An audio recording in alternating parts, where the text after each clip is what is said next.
Welcome to Thoughts Roundup. I had made an announcement that I was going to try to talk a little faster, but I hadn't thought about it. So I don't know if I have or have not. So I guess whatever it is, you're used to it.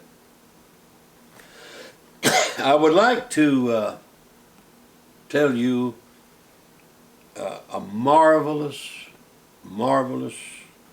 story.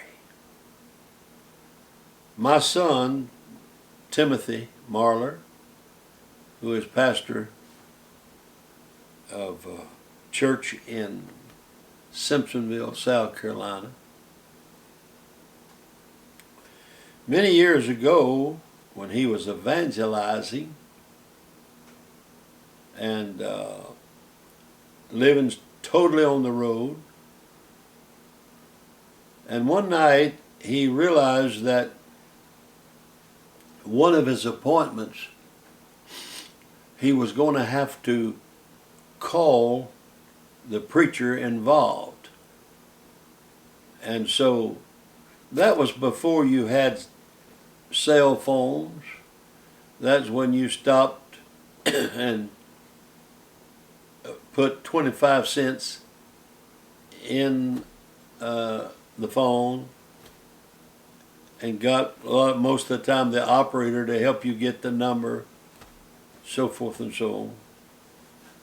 Well, anyway, excuse me, he stopped in Atlanta, Georgia.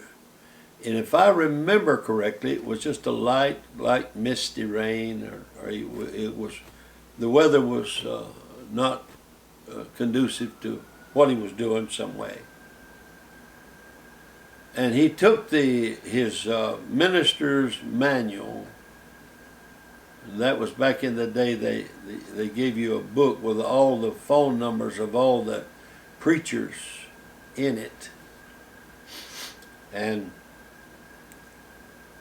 he took that minister's manual and went out to a bank of phones on the side of the street to make his call.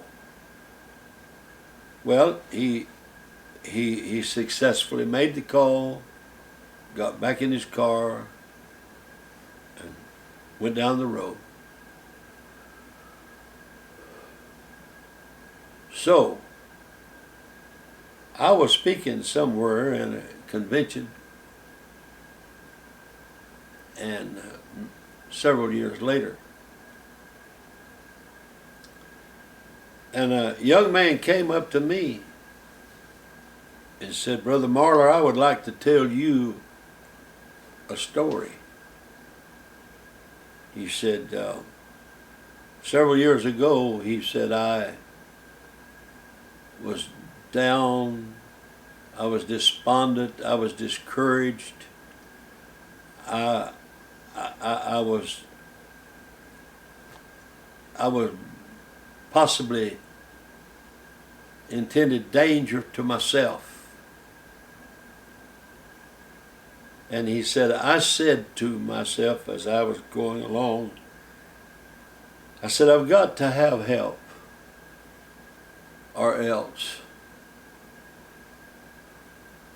And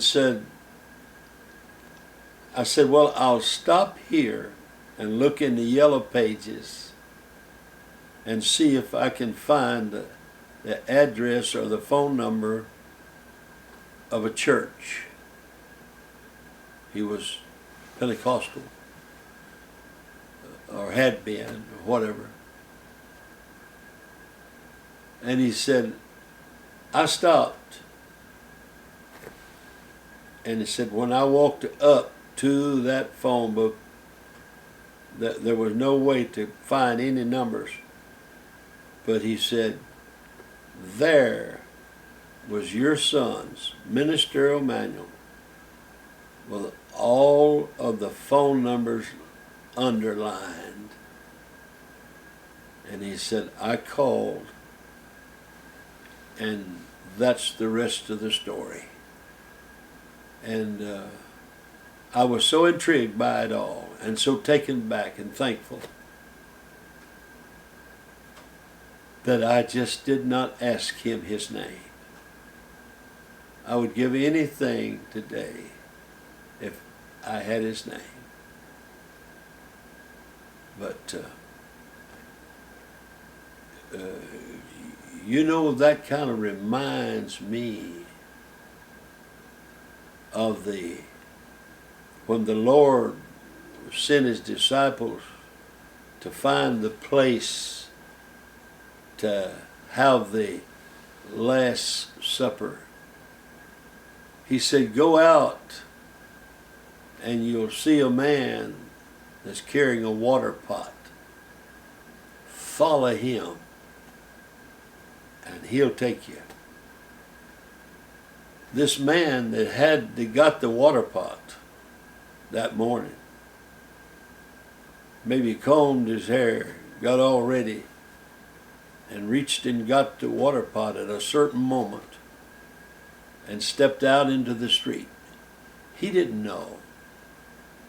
He didn't know that he was being used of the Lord. He just did it, and they fell right in behind him. A half hour early would have been too early, and a half hour late would have been too late. But no, the steps of a good man are ordered of the Lord. Let's live in such a way that God can use us. God bless you.